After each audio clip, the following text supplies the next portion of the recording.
Muchas gracias, queridos hermanos, por estar siempre atentos a su programa El Evangelio a tu alcance. Hoy, lunes de la cuarta semana del tiempo ordinario, vamos a reflexionar el Evangelio según San Marcos en el capítulo 5, versículos del 1 al 20. En aquel tiempo, después de atravesar el lago de Genesaret, Jesús y sus discípulos llegaron a la otra orilla, a la región de los Gerasenos. Apenas desembarcó Jesús, vino corriendo desde el cementerio un hombre poseído por un espíritu inmundo que vivía en los sepulcros. Ya ni con cadenas podían sujetarlo. A veces habían intentado sujetarlo con argollas y cadenas, pero él rompía las cadenas y destrozaba las argollas. Nadie tenía fuerzas para dominarlo. Se pasaban días y noches en los sepulcros o en el monte, gritando y golpeándose con piedras. Cuando aquel hombre vio de lejos a Jesús, se echó a correr y vino a postrarse ante él y gritó a voz en cuello: ¿Qué quieres tú conmigo, Jesús, Hijo de Dios Altísimo? Te ruego por Dios que no me atormentes. Dijo esto porque Jesús le había mandado el espíritu inmundo que saliera de aquel hombre. Entonces le preguntó Jesús: ¿Cómo te llamas? Le respondió: Me llamo Legión, porque somos muchos. Y le rogaba con insistencia que no los expulsara de aquella comarca. Había allí una gran piara de cerdos que andaban comiendo en la falda del monte. Los espíritus le rogaban a Jesús: déjanos salir de aquí para meternos en esos cerdos. Y él lo permitió. Los espíritus inmundos salieron del hombre y se metieron en los cerdos. Y todos los cerdos, unos 2000, se precipitaron por el acantilado hacia el lago y se ahogaron. Los que cuidaban los cerdos salieron huyendo y contaron lo sucedido en el pueblo y en el campo. La gente fue a ver lo que había pasado. Se acercaron a Jesús y vieron al antes endemoniado, ahora en su sano juicio, sentado y vestido. Entonces tuvieron miedo y los que habían visto todo les contaron lo que había ocurrido al endemoniado y lo de los cerdos. Ellos comenzaron a rogarle a Jesús que se marchara de su comarca. Mientras Jesús se embarca, el endemoniado le suplicaba que lo admitiera en su compañía, pero él no se lo permitió y le dijo: vete a tu casa, a vivir con tu familia, y cuéntales lo misericordioso que ha sido el Señor contigo. Y aquel hombre se alejó de allí y se puso a proclamar por la región de Decápolis lo que Jesús había hecho por él, y todos los que lo oían se admiraban. Palabra del Señor. Gloria y honor a ti, Señor Jesús. Nos encontramos ahora con este evangelio un tanto extenso de San Marcos, en donde se nos relata este pasaje del endemoniado de Genesaret. Un pasaje con bastante contenido y con una reflexión tan grande. Pero simplemente quisiera ahora sacar estos siguientes puntos. En primer lugar, nos encontramos aquí nuevamente con una figura que ya habíamos visto hace algunos días, y es la figura del demonio. Un hombre se encontraba endemoniado y causaba mucho espanto a la gente. Aquí nos vemos ante una reflexión importante, y es que lastimosamente la figura del diablo es una figura complicada. Complicada no tanto porque es un personaje malvado, porque es un personaje que hace el mal a Dios y a los cristianos, no. Complicado por la forma en cómo el cristiano ve al demonio, ya que lastimosamente mucha visión que tenemos del diablo es una visión incorrecta, demasiado incorrecta. A veces alimentado inclusive por el silencio, muchas veces culposo de algunos sacerdotes que no nos gusta hablar de esto.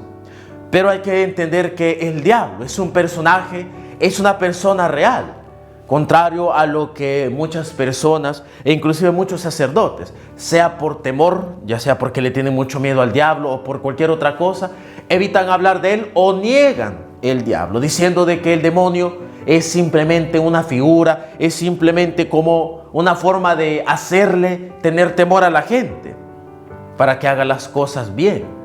Y que al final el demonio es solo una forma de dar miedo, pero no es nadie más.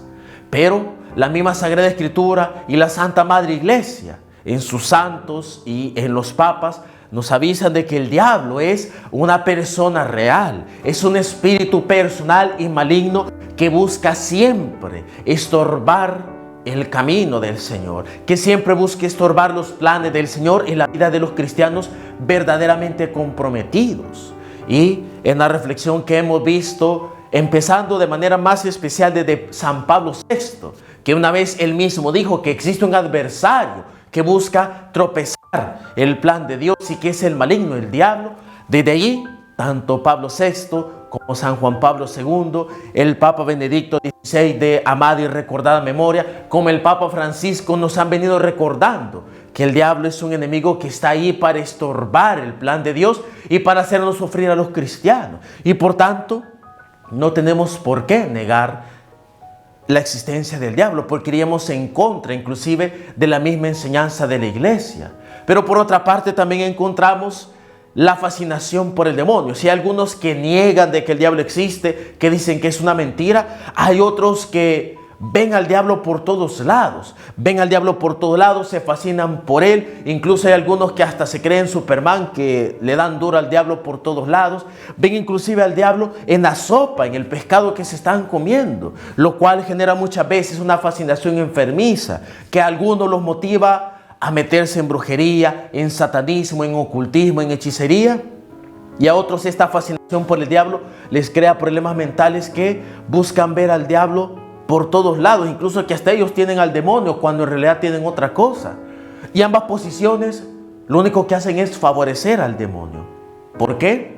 Porque aquellos que ven por todos lados al diablo hacen que la gente se enferme y vea al diablo por donde no es y recurran muchas veces a la brujería o desperdicien la bendición de Dios, o mucha gente que para liberarse del influjo de un supuesto demonio hagan cosas incluso en contra de la Eucaristía, o vean a Dios como una varita mágica para que me libere del demonio. Y eso es algo que al diablo le gusta, porque alimenta el desenfreno y alimenta la corrupción y el desvío de las cosas sagradas. Y por otra parte también al diablo le conviene a aquellas gentes, a aquellos sacerdotes que dicen no, el diablo no existe. ¿Por qué? Porque entonces él puede actuar a sus anchas. Porque entonces después cuando el diablo se mete en la vida de las personas no encuentran respuestas. ¿Por qué? Porque le dicen estás loco, porque el diablo no existe. Y así muchas veces abandonamos a las personas al poder del demonio. Y estas dos formas de ver es algo que se da mucho en la iglesia. Y que cuando nos sacan a relucir que estamos en uno de estos errores, de que en todos lados vemos al demonio, como también no queremos ver al demonio, cuando a esas personas se les hace ver ese error, pues se enojan. En el caso de aquellas personas que se les dice el diablo existe y ellos dicen que no, ¿de qué lo tachan a uno? De un fanático, de un loco, de alguien que precisamente le gusta jugar con el demonio. Y aquella persona que ve al diablo en todos lados y se le dice que tenga paciencia, que sea prudente, que no todo es obra del demonio, pues es una persona que muchas veces tacha a los demás de anticristianos, de que tachan a la otra persona de que no es hijo de Dios. ¿Por qué? Porque no quiere ver al diablo en todos lados. Las dos posiciones, hermanos, tanto de exceso, aquellos que ven al diablo por todos lados, como por defecto, que no quieren reconocer su presencia, ambas posiciones, lo único que hacen es ayudar al diablo.